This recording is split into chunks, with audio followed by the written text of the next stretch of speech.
Confidence is everywhere now. Everyone knows what to do, what to eat, how to train, how to think, how to win.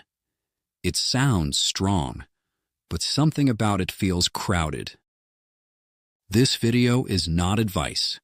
It's not a diagnosis, and it's definitely not a manual on how to live your life. This is one perspective, one observation, one way of looking at things. If something here feels uncomfortable, you're free to disagree. You're free to ignore it. You're free to think something else. Nothing here is meant to instruct, recruit, or correct you. Think for yourself. That's kind of the point. Most of the people who get angry at this part are usually the ones who claim they already know the answers. Certainty is very loud right now, and silence looks suspicious. Recently, we talked about nostalgia, about the past feeling safer than the present, about familiar stories returning because they don't ask anything from us. Then we talked about things going back to normal and how strange that actually feels.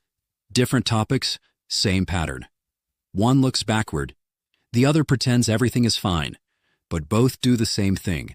They help us avoid one moment, now, because the present is where decisions live, and decisions are uncomfortable.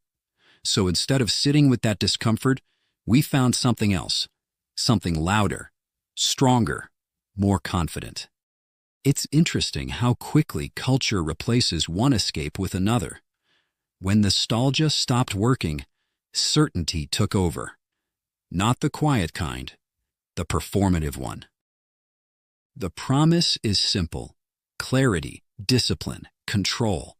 Wake up early, train harder, eat cleaner, think sharper. No confusion, no hesitation, no excuses. It sounds like freedom, a clean line between right and wrong, between strong and weak, between winning and falling behind. And in a world that feels messy, that kind of certainty is addictive, because certainty doesn't ask questions, it gives orders. Notice how rarely this promise talks about people. It talks about systems, routines, rules. Human complexity doesn't fit well inside instructions. Here's the part that's mentioned less often. Certainty is efficient, but it's also selective.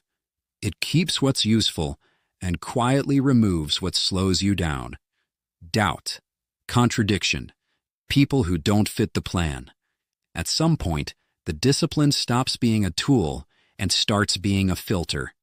Not everything passes through, and the more perfectly you follow the rules, the smaller the circle becomes. You're not surrounded by people anymore.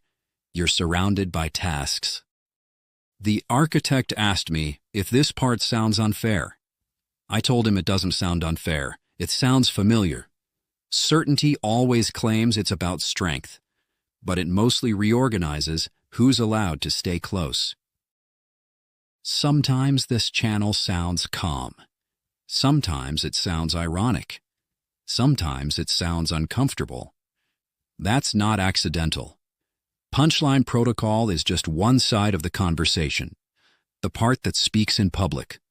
There's another side, darker, quieter, less performative. If this way of thinking feels familiar, there's more context waiting for you. Everything is linked below. Not everything fits this channel. Some questions don't work with irony. They need silence. That's why dark side protocol exists. Same system, different temperature. This kind of loneliness isn't accidental. It's not what happens when something goes wrong. It's what happens when everything works exactly as planned. When every day is optimized, there's no room left for randomness, no room for hesitation, no room for weakness, no room for people who don't improve you. Eventually, even rest starts to feel suspicious, like a mistake, like falling behind.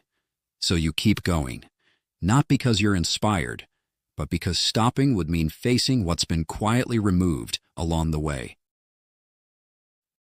Loneliness sounds dramatic, so it's usually renamed.